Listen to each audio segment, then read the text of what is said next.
Today's case isn't just another probation violation. It's a second strike with the defendant, Megan Hayes Wilhite, standing accused of failing to report for months, skipping court-ordered outpatient treatment, and picking up a fresh theft charge. The state says she's had chance after chance and now wants 6 years in prison.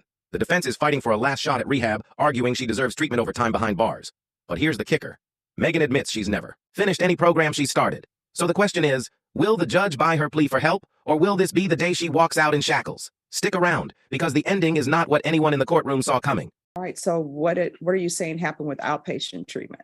I hadn't gone to the outpatient treatment yet. All right, why not? I had been working and I didn't have time to do it at that time. I hadn't been able to make time yet. All right, so this is what I'm trying to get to. One, was outpatient treatment ordered for you, yes or no? Yes, ma'am. All right.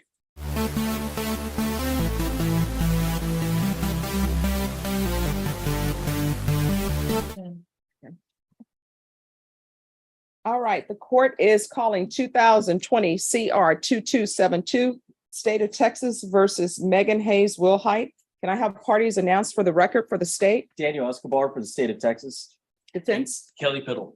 And are you Megan Wilhite? Yes, ma'am. Am I pronouncing your last name correctly? Yes, ma'am. Wilhite. All right. I'm going to show you what's entitled Motion to Revoke Community Supervision and First Amendment Motion to Revoke Community Supervision.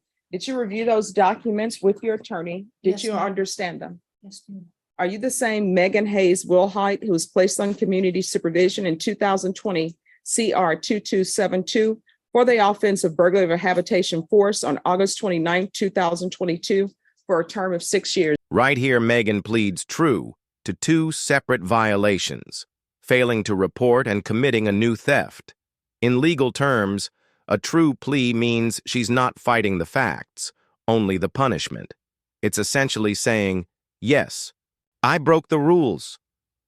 Now that admission speeds up the process because the court doesn't have to prove the violations. All that's left is deciding the consequence. But here's the risk. By admitting both, she's opened the door to the maximum sentence, up to 10 years. Would you roll the dice like this?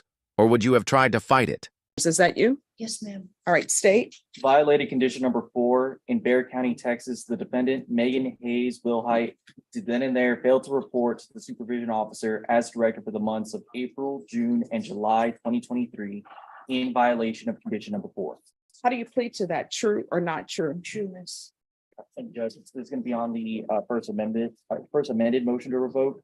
It's violated condition number 1 on or about the 26th day of September 2023 in Bexar County, Texas. The defendant, Megan Hayes Wilhite, committed the offense of theft in violation of condition number 1.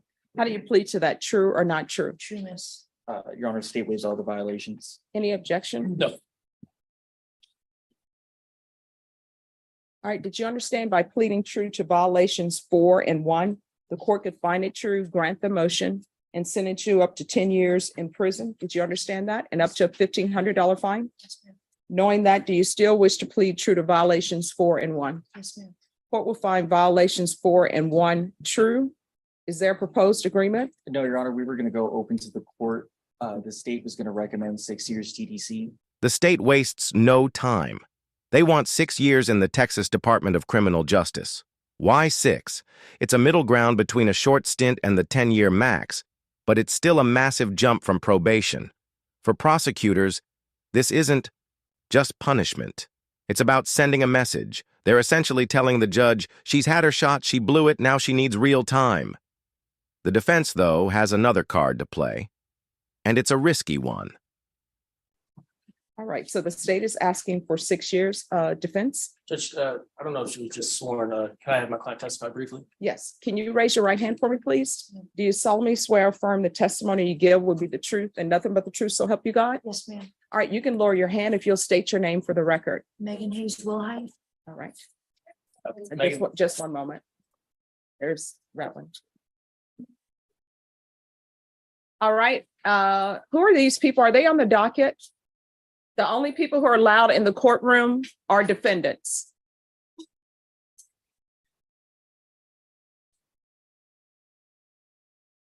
Sorry about that. It's okay, miss. Megan, you understand the state is recommending that you go to prison, Yes, sir. and you're asking the court to send you to safety. Here, Megan makes her big ask. placement in the Safe P program. That's a substance abuse treatment program within the prison system. On the surface, it sounds reasonable. She admits to meth and marijuana use and says she's never gotten help. But notice her timeline.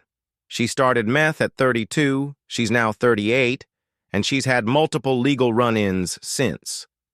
Judges tend to ask, if you've known you had a problem for years, why wait until you're facing years in prison to seek help? It's a plea that can sound sincere or desperate. Yes, Why? I want the opportunity. I haven't been able to get any kind of help when it came to drug rehab, and I really do want the opportunity to be able to get clean. I think it's about time that I do something good with my life, and I believe that Safe P would be a reasonable option for me to be able to get clean and do the best I can for myself and my family. What is your drug of choice? Marijuana and methamphetamines. Okay. When did you first start using marijuana? When I was about 14, 15, When and did you start using meth? methamphetamines about 32 years old, How old are you now? 38. Have you ever received any type of outpatient or inpatient treatment? No, sir. In regards to the reporting, you didn't report for those months. Why? I did not have a vehicle, and I had my belongings taken from me from an individual that I was living with. My phone, everything, all of my email addresses and everything had been changed up. I had no way to contact anybody. And I was just scared to go up to the probation office at that point. I already knew that I had MTR'd, and I was just scared. Okay. You understand that you could have gone up to probation at any time and they would have helped you and probably assisted you in getting your identification and that type of thing. Her excuse for not reporting? She lost her belongings, had no phone, and was scared to go to probation. Now, losing contact information is a setback, sure, but probation officers hear these kinds of reasons all the time. And legally, fear isn't a defense for failing to report. The judge even points out later that she could have walked into the probation office any time.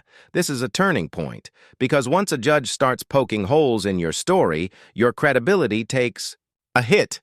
Stuff, right? Yes, Okay, sir. but you didn't do that, right? No, sir. So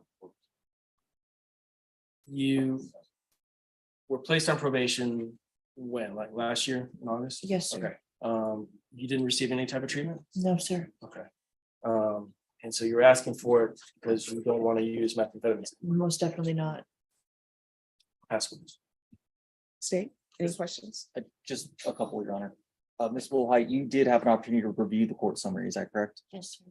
And did you see here that this isn't your first MTR? Yes, sir.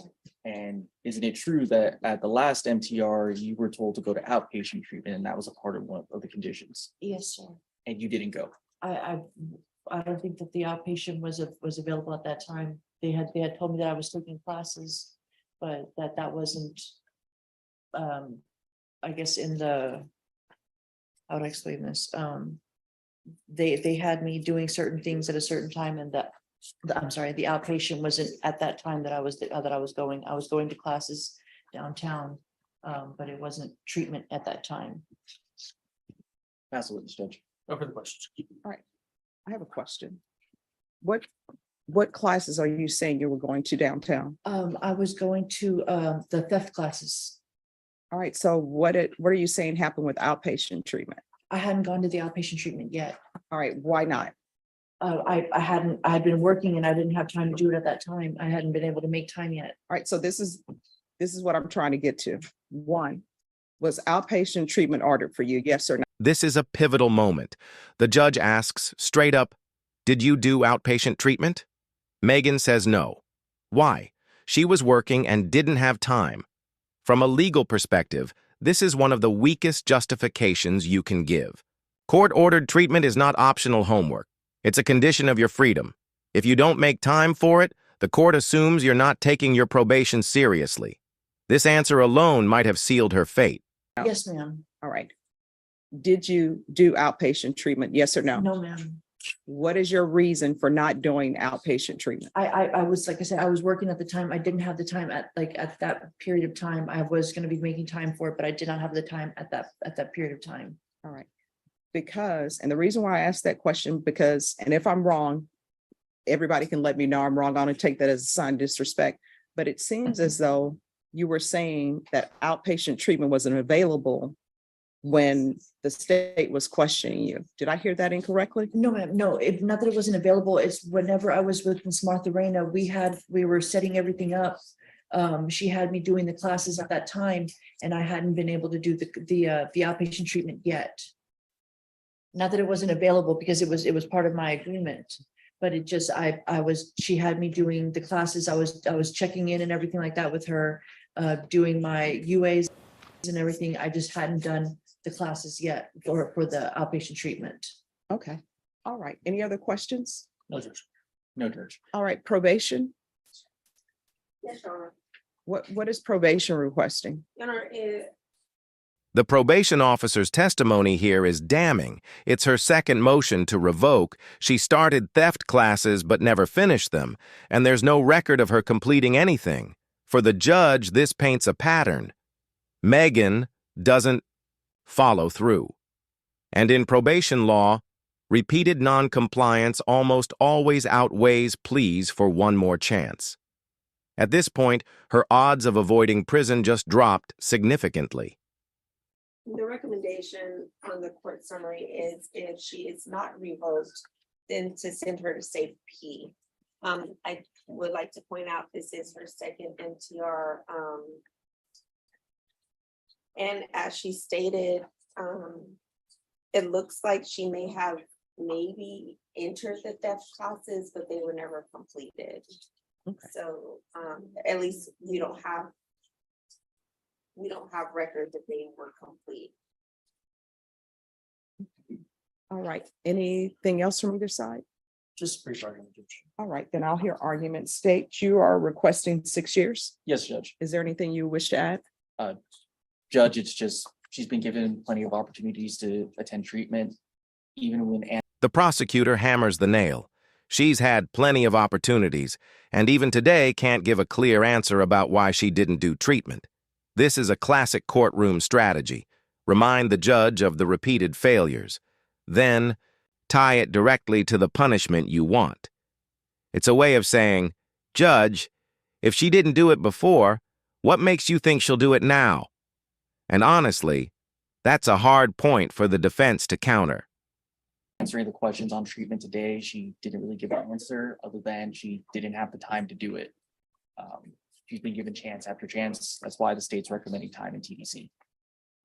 All right, defense. Judge, the purpose of The defense comes back swinging, arguing that probation is about rehabilitation, not just punishment. Their pitch is logical. Give her safe P, and if she succeeds, society wins. If she fails, she gets the 10 years anyway. It's a nothing to lose offer to the judge. But here's the catch. Judges don't like rolling the dice when history shows a clear pattern of non-compliance. probation is to rehabilitate individuals. I understand this is Ms. Wilhide's second MTR, but if she's given an opportunity in safety and she's able to no longer use methamphetamines in the future, then that's the win, that's the purpose. And if safety is successful, then she'll be able to complete the rest of her probation. If it's not successful, she'll be back here and you send her to 10 years TDC. So we're just asking for that opportunity to try to get her to treatment so she doesn't continue to use methamphetamines. All right. Anything else from you, Ms. Wilhite? No, miss. All right, Ms. Wilhite. The judge zeroes in on the core issue. Megan starts things, but finishes nothing. And here's an important legal point. Probation is built on trust. If you've been given a condition and failed to meet it without a strong reason, you break that trust. The judge even reminds her she could have asked the court for help at any time, a lifeline she never grabbed. When a judge lays it out this plainly, it's usually a sign they've made up their mind. The problem is, it appears that you have started things, but you have finished nothing. And the problem is, you were given a chance at outpatient treatment and you didn't take advantage of it. I could understand if you did outpatient treatment and it wasn't working. And everyone who comes into this court who's on probation, I always say, if there's an issue, If there's something you have a problem with, if you feel probation isn't addressing it, you can always come to the court and say, Judge, this is not what they're addressing. Judge, I have a drug problem. Can you help me with that? Judge, I have mental health issues. Can you help me with that? We have an open door policy here. You can always come in and ask for that. But you haven't taken advantage of that. I'm going to grant the motion and revoke you. The state is asking for 6. Defense, what are you requesting? Judge, we're asking for 4. And there it is. 5 years in prison. Not the 6 the state asked for, not the 4 the defense wanted, a middle ground. This is the judge sending a clear message. I'm giving you less than the state asked, but you're still going to prison. In sentencing psychology, that's both a punishment and a warning. All right. I'll You could sentence have to had 5 worse, but years you're into still prison. paying the price. Give you credit for any time served. Is there still restitution owed? Because there were several people Yes, that ma'am. restitution was to be paid to. Yes, ma'am. So did they ever put in any amounts of restitution that were due? Honor. No, ma'am. All right, so they didn't put in any amounts, so I don't have any amounts, and if they want to do something with that later, they will have to take it up as a civil matter or somewhere else, but this court is not going to put it in the orders because I don't have anything.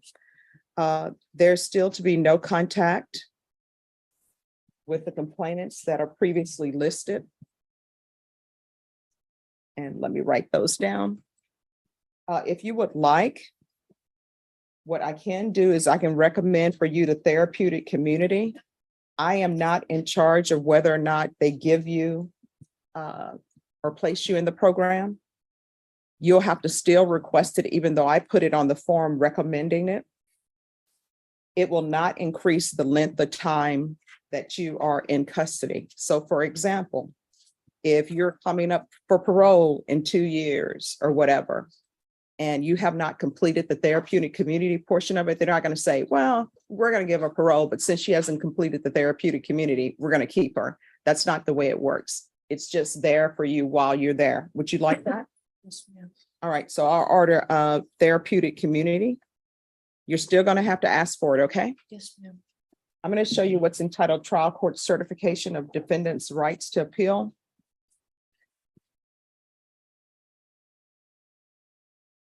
Did you review that document with your attorney? Did you understand it and did you sign it? Yes, ma'am. All right. Because this is not a plea bargain agreement, you do have a limited right to appeal, and that right to appeal is as it relates to the allegations in the motion, not the fact that you were on probation. And state has tendered dismissals in the misdemeanor cases that are pending.